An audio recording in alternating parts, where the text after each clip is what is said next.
قرآن مجید فرقان حمید نے کہا کچھ صحابہ کرام علیہم رضوان نا نبی کریم علیہ السلام کی بارگاہ میں آئے، یا رسول اللہ صلی اللہ علیہ وسلم زمانہ بیت گیا، سجدے کرتے، تسبیحات پڑھتے، ذکر کرتے، عبادت کرتے، روزہ رکھتے، حضور ہمارا اپنے رب کو دیکھنے کو دل کرتا ہے، اس کو ملنے کو دل کرتا ہے، کبھی ہے حقیقت منتظر نظر آ نہ لباس سے مجاز میں، لاکھوں سجدے تڑپ رہے ہیں میری جبین نیاز میں، اور اقبال کہنے لگے تیرے عشق کی انتہا چاہتا ہوں، میری سادگی دیکھ کیا چاہتا ہوں، ذرا سا تو دل ہے مگر شوق اتنا وہی لن ترانی سنا چاہتا ہوں۔ جب کہا نا کہ رب کریم کو ملنے کو، دیکھنے کو، بیٹھنے کو دل کرتا ہے، تو اللہ کریم نے فرمایا وَإِذَا سَأَلَكَ عِبَادِي أَنِّي فَإِنِّي قَرِيب، اے محبوب جب میرے بندے آپ سے میرے بارے میں پوچھے تو ان سے فرما دیجئے کہ میں قریب ہی ہوں، میں ان کے قریب ہی ہوں۔ دلیل کیا ہے؟ اجیب دعوت الداعی اذا دعان، وہ جب بھی مجھ سے دعا کریں گے میں ان کی دعاؤں کو قبول فرماؤں گا، وہ جب بھی مجھے پکاریں گے میں ان کی پکار کو قبول کروں گا۔ یہ دلیل ہے۔ بندہ مومن جب بھی اللہ سے دعا، اور پھر حکم دیا، فرمایا فَلْيَسْتَجِيبُوا لِي، انہیں چاہیے کہ میرا حکم مانیں، وَلْيُؤْمِنُوا بِي، اور انہیں چاہیے کہ مجھ پر ایمان لائیں، لَعَلَّهُمْ يَرْشُدُونَ، تاکہ وہ ایک رستے پہ چل نکلیں، تاکہ وہ ہدایت پا جائیں۔ تو یہ یاد رکھیے گا، یعنی دعا کریں اور دعا کرنے کے بعد پھر ایک رستہ ان کے لیے آئے گا۔ فَلْيَسْتَجِيبُوا لی، پھر اس طرح کریں کہ وہ میرا حکم مانے، یعنی ایک راہ پھر انہیں، جب دعا کا رشتہ اللہ سے بندہ بناتا ہے نا، پھر اللہ اس کے لیے رستے کھول دیتا ہے۔ جب دعاؤں کے رستے شروع ہو جاتے ہیں تو پھر رستے کھلنے شروع ہو جاتے ہیں۔ اس لیے میرے نبی کریم صلی اللہ تعالی علیہ وسلم نے فرمایا اپنے رب سے کثرت کے ساتھ دعا مانگا کرو، جو اللہ سے نہیں مانگتا اللہ اس سے ناراض ہو جاتا ہے، اور حضور فرماتے ہیں جو رب سے زیادہ مانگتا ہے اللہ اس سے زیادہ خوش ہوتا ہے۔ وہ اللہ سے کھل کے مانگو، صبح و شام مانگو، اور اپنی طلب سے بڑھ بڑھ کے مانگو۔ اور حضور صلی اللہ علیہ وسلم نے ایک مقام پہ فرمایا کہ دعا عبادت کا مغز ہے، اور ایک مقام پہ فرمایا دعا خود ایک عبادت ہے۔ اور حضور علیہ الصلوۃ والسلام ارشاد فرمانے لگے رب کی نظر میں سب سے معزز انسان وہ ہے جو اللہ سے دعائیں زیادہ مانگتا ہے۔ دعا بندے کا اللہ سے رشتہ ہے۔ آپ محسوس کرتے ہیں کہ جب انسان بڑی تکلیف میں ہوتا ہے تو اس کا دل کرتا ہے اسے کوئی اپنا قریبی ملے، رازدار ملے، اور انسان اس کے پاس جائے تو کھل کے نہ دکھڑا بیان کرے، آہوزاری کرے، اس کی بارگاہ میں عرض کرے، اس کو سارا کچھ بتائے، تو وہ محسوس کرتا ہے کہ کوئی ایک اور مل گیا جو اس کا رازدار بن گیا ہے، میرا دل ہلکا ہو گیا ہے۔ جب کسی بندے کے ساتھ انسان دکھ اپنا بیان کر لے تو دل ہلکا ہو جاتا ہے، تو اگر وہ اپنے رب کی بارگاہ میں عرض کرے، اگر وہ اللہ کے حضور عرض کرے۔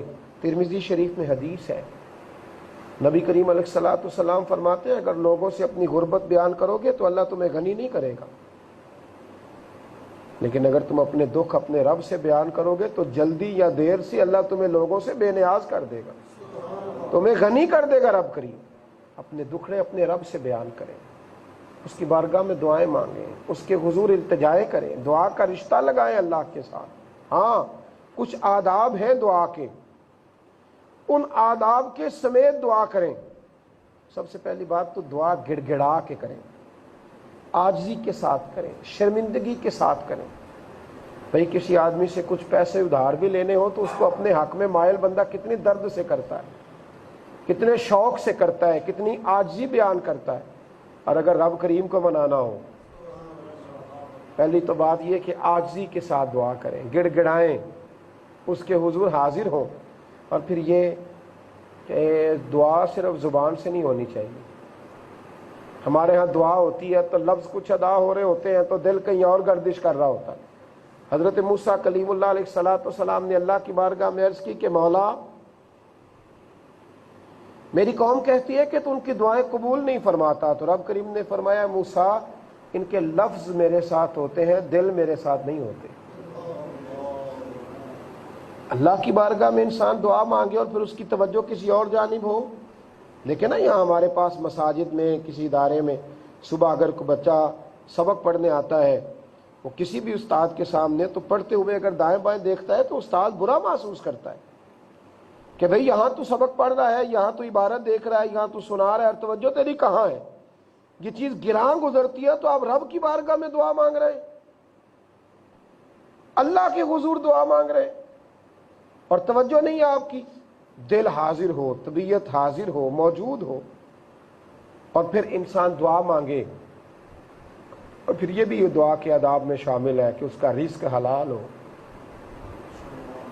حضور صلی اللہ علیہ وسلم نے ایک شخص کو بڑی آہوزاری سے دعا کرتے ہوئے دیکھا تو فرمایا اس کی دعا اس لیے قبول نہیں ہوگی کہ جو اس نے کھایا ہے وہ بھی حرام ہے، جو پہنا ہے وہ بھی حرام ہے۔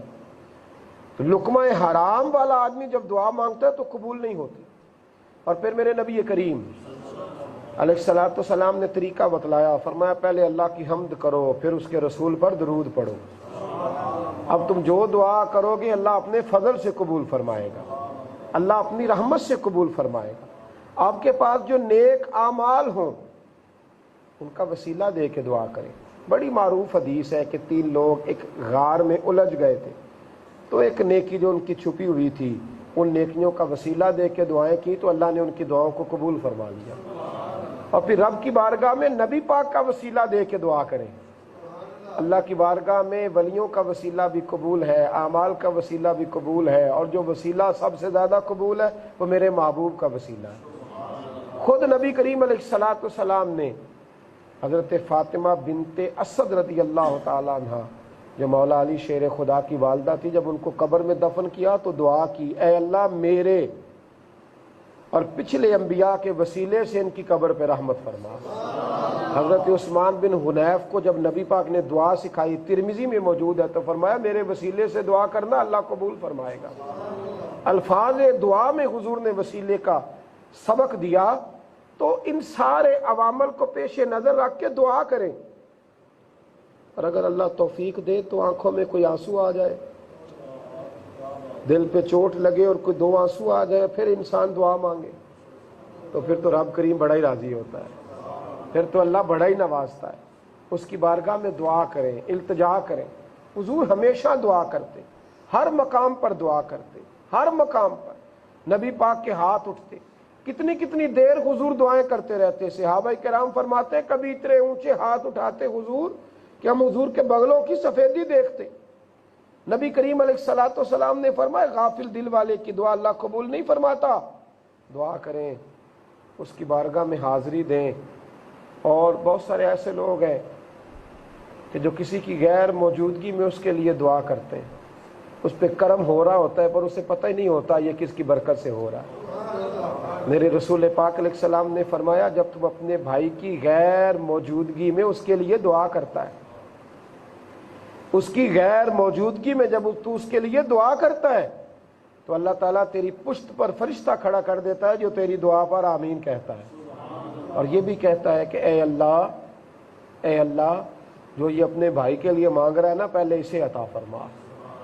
تو دعا اگر آپ کسی کی غیر موجودگی میں مانگتے ہیں اور کسی سے دعا کراتے ہیں، یہ بھی میرے محبوب کا طریقہ ہے، دعا کریں بھی اور دعا کرائیں بھی۔ حضرت عمر فاروق رضی اللہ تعالیٰ عنہ فرماتے ہیں مجھے وہ وقت نہیں بھولتا جب میں نے نبی کریم علیہ السلام سے اجازت طلب کی تھی کہ یا رسول اللہ میں عمرے کے لیے جانا چاہتا ہوں، تو حضور نے فرمایا جاؤ، اور پھر ایک جملہ حضور نے کہا مجھے کبھی نہیں بھولا، حضور نے فرمایا عمر میرے بھائی ہمیں بھی اپنی دعاؤں میں یاد کر دو۔ فرماتے قربان جاؤں میں رو پڑا حضور، میں اور آپ کے لیے دعا کروں، تو امیر حرم میں فقیر بے نوا، تو کجا من کجا۔ دعا کرائیں بھی، کسی سے کہیں کہ وہ 2 جملے دعا کے کہہ دے۔ میرے نبی کریم نے حضرت عمر فاروق سے مولا علی سے کہا تھا جب اویس کرنی سے ملنا نہ تو اسے کہنا میری امت کے لیے دعا کرے، اسے کہنا میری امت کے لیے دعا کرے۔ حضور نے دعائیں کرائیں، حضور کو حاجت نہ تھی پر ہماری تربیت کے لیے کرائیں، ہماری تربیت کے لیے کرائیں۔ حضرت ابو بکر صدیق رضی اللہ تعالیٰ عنہ نے سیدہ عائشہ صدیقہ رضی اللہ تعالیٰ عنہ سے فرمائش کی، فرمایا عائشہ جس دن دیکھو نا حضور غم امت میں پریشان زیادہ نہیں ہیں اور محبوب مسکرا رہے ہیں تو عائشہ میری اور اپنی بخشش کی دعا کرا لینا، میری اور اپنی بخشش کی دعا کرا لینا۔ تو نبی پاک سے دعا کرانا، نبی کریم علیہ الصلوۃ والسلام نے صحابہ کو سکھایا تھا کہ سے دعا کرانا، تو وہ دعائیں کرایا کرتے تھے۔ ایک ہوتا ہے دعا کرنا، ایک ہے دعا دینا، ایک ہے دعا کرانا، اور ایک ہے بندہ کام ایسا کرے کہ اس کے لیے دعا نکل جائے، خود بخود کوئی دعا دے دے۔ یہ بھی بڑا ہی کمال ہے۔ حضرت عثمان غنی رضی اللہ تعالیٰ نے دیکھا کہ حضور پر بظاہر بار بار حضور اعلان فرما رہے ہیں، بظاہر کہہ رہے ہیں لاؤ چندہ دو، بار بار ایک جنگ پر۔ تو نبی کریم علیہ الصلوۃ والسلام کے بار بار اعلان کرنے پر حضرت سیدنا عثمان غنی بھی بار بار ہی دیتے رہے، اللہ کے راستے میں بار بار دیتے رہے۔ فرماتے ہیں جب میں بار بار دیتا رہا نا تو حضور نے ایک دعا دی، وہ دعا مجھے دنیا اور ما فیہا سے پیاری ہے۔ اللہ کے رسول نے فرمایا اے اللہ میں عثمان سے راضی ہوں، تو بھی اس سے راضی ہو جا۔ حضور نے دعا دی، فرماتے ہیں میں دنیا اور ما فیہا سے میرے لیے بہتر۔ کچھ کام آج بھی ہمیں نبی پاک کی دعا مل سکتی ہے۔ حضور نے دعا دی تھی اے اللہ جو میری حدیثیں یاد کر کے آگے پہنچائے اس کے چہرے کو ہمیشہ تر و تازہ رکھنا۔ آج بھی دعائیں لے سکتے ہیں، محبوب کی دعائیں آج بھی ہمارے حق میں موجود ہیں۔ میرے رسول کریم علیہ السلام نے کہا اللہ کی بارگاہ میں دعا مانگو، گڑ گڑا کے مانگو، اور فرمایا رب حیا والا ہے۔ یا رسول اللہ کیا مانا؟ فرمایا وہ حیا والا، جب اس کا بندہ ہاتھ پھیلاتا ہے تو وہ کہتا ہے مجھے حیا آتی ہے کہ اس نے اتنے بڑے مالک کی بارگاہ میں بڑا جان کر ہاتھ پھیلائے ہیں تو خالی لوٹا دوں، اسے حیا آتی ہے، جب ہاتھ پھیلاتے ہو تو جھولی بھر کے عطا کرتا ہے۔ نبی کریم علیہ السلام اللہ سے مانگنے کا حکم دیتے، اور نبی پاک صلی اللہ تعالی علیہ وسلم ہمیں یہ رستہ دکھاتے کہ ہمیں رب کریم سے مانگنا چاہیے۔ ایک درویش تھے، ان سے کسی نے کہا بابا جی آپ کو دعا میں بڑی دلچسپی ہے اور بڑے شوق سے مانگتے ہیں، تو کہاں سے سیکھا؟ فرمانے لگے اپنی بیوی سے سیکھا ہے، دعا مانگنے کا طریقہ اپنی بیوی سے سیکھا۔ کہ حضرت صاحب بیوی سے؟ فرمایا ہاں جناب کیسے؟ فرمانے لگے میری بیوی کو کچھ پیسوں کی ضرورت تھی، میں سفید پوش آدمی ہوں، زیادہ رقم نہیں رکھتا۔ ایک دن اس نے کہا کہ وہ فلاں چیز کی ضرورت ہے، کچھ پیسے چاہیے تھے۔ میں نے اس سے کہا کہ ابھی میرے پاس موجود نہیں ہے، کچھ دنوں میں دیتا ہوں۔ اس نے پھر یاد کرایا ایک دو دن کے بعد، صاحب آپ کو ایک کام کہا تھا، کچھ پیسے چاہیے تھے تو دے دیجئے، فلاں ضرورت ہے۔ تو میں نے کہا ابھی نہیں آئے، آتے ہیں تو دیتا ہوں۔ کہتے ہیں عورتوں کا مزاج ہوتا ہے نا، 3-4 دنوں کے بعد پھر اس نے یاد کرایا، وہ ایک گزارش کی تھی، تو کہتے مجھے برا لگا، میں نے ڈانٹ دیا۔ میں نے کہا کیا تو روز مجھے یاد کراتی رہتی ہے، مجھے پتا ہے دینے ہیں، آتے ہیں کہیں سے تو دیتا ہوں۔ تو میں نے ڈانٹا تو رو پڑی۔ اس نے ایک جملہ کہا تو مجھے رب سے مانگنے کا طریقہ آ گیا۔ رو کے کہنے لگی آپ ہی میرے شوہر ہیں، آپ سے نہ کہوں تو پھر کس سے جا کے کہوں؟ آپ ہی میرے خاوند ہیں، سرتاج ہیں، پھر میں اور کس سے کہوں؟ کہتے میں رو پڑا۔ کہنے لگی آپ کو کیا ہوا؟ تو میں نے کہا میں بھی جب کہوں گا نا تو ہی میرا رب ہے۔ اللہ میں دکھی ہو گیا ہوں، میں کمزور ہو گیا ہوں، اللہ دنیا کا ستایا ہوا ہوں، میں پیچھے رہ گیا ہوں، کہ اللہ تو ہی رب ہے، تجھ سے نہ کہوں تو پھر کس سے جا کے کہوں، کس کی بارگاہ میں عرض کروں جب میں کہوں گا کہ تو ہی میرا رب ہے۔ دعا کریں، دعا کرائیں، دعائیں لیں۔ اور وہ جو ہمارے اپنے دنیا سے رخصت ہو گئے، ان کے ساتھ جو ہمارا رشتہ باقی ہے وہ دعاؤں کا رشتہ ہے۔ میرے نبی پاک علیہ السلام نے فرمایا قبر میں رہنے والا مردہ اس طرح ہوتا ہے جس طرح دریا میں ڈوبنے والا کوئی شخص، اور جس طرح دریا میں ڈوبنے والا کشتی اور سہارے کا انتظار کرتا ہے، قبر میں لیٹا ہوا دعاؤں کا انتظار کرتا ہے۔ وہ وہاں لیٹا انتظار کرتا ہے کہ میرا بھائی میرے لیے دعا کرے، وہ انتظار کرتا ہے کہ میرا بیٹا میرے لیے دعا کرے، وہ انتظار کرتا ہے کہ میری بیٹی میرے لیے دعا کرے۔ دعا وہ قیمتی تحفہ ہے جس کو قبروں میں جانے والے بھی انتظار کر رہے ہیں۔ کوئی دعا کرے، کوئی دوست دعا کر دے، کوئی دعا کر دے، قبروں میں لیٹے انتظار کر رہے ہیں۔ اگر کسی کے بچے لیٹے ہیں تو وہ ماں باپ کی دعاؤں کے منتظر ہیں، دوست لیٹے ہیں تو دوستوں کی دعاؤں کے منتظر ہیں۔ اور میرے نبی کریم علیہ السلام نے فرمایا جب تم دعا کرتے ہو تو جس طرح دریا میں ڈوبنے والے کے ہاتھ سہارا آئے تو اسے خوشی ہوتی ہے، قبر والے کے پاس دعا پہنچتی ہے تو اسے خوشی ہوتی ہے، ان کے لیے دعائیں کریں۔ میرے نبی پاک علیہ الصلوۃ والسلام نے فرمایا میری امت قبروں میں گناہگار جائے گی، نکلے گی تو نیکوکار نکلے گی۔ یا رسول اللہ صلی اللہ علیہ وسلم اب کیسے نیک ہو گئی؟ فرمایا پچھلوں نے دعائیں ہی اتنی کی تھی کہ اللہ نے سارے گناہ معاف فرما دیے۔ دعا کریں، امت کے لیے دعا کریں، مجبوروں کے لیے دعا کریں، جن کی مائیں اپنے بچوں کے آنسو دیکھ کر سو جاتی ہیں ان کے لیے دعا کریں، جنہیں چھوٹی بڑی عید پر کپڑے بھی میسر نہیں آتے ان مجبوروں کے لیے دعا کریں، جن کو کرائے کا مکان بھی میسر نہیں، جھونپڑی میں وقت گزارتے ہیں ان کے لیے بھی دعا کریں، اور جن کو ہاسپٹل اور ہسپتالوں میں پڑے سالوں بیت گئے ان کے لیے بھی دعا کریں۔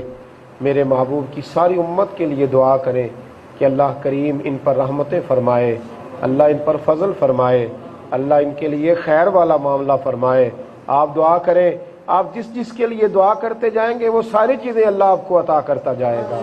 میرے نبی نے اس امت کے لیے بڑی دعائیں کی، کئی راتیں لگا کے دعائیں کی، حضور نے غار حرا میں بھی دعائیں کی، غار سجدہ میں بھی دعائیں ہی کی، غار ثور میں بھی رسول پاک نے دعائیں فرمائی، اور جب طائف والے پتھر مار رہے تھے تو پھر بھی حضور دعائیں فرما رہے تھے، اور جب احد میں دانت مبارک شہید کیے جا رہے تھے تو حضور دعائیں کر رہے تھے۔ دعائیں حضرت قسم بن عباد فرماتے ہیں جب حضور کا وصال ظاہری ہوا تو لب ہل رہے تھے، اور میں نے کان قریب کیا تو حضور امت کے لیے دعا ہی فرما رہے تھے۔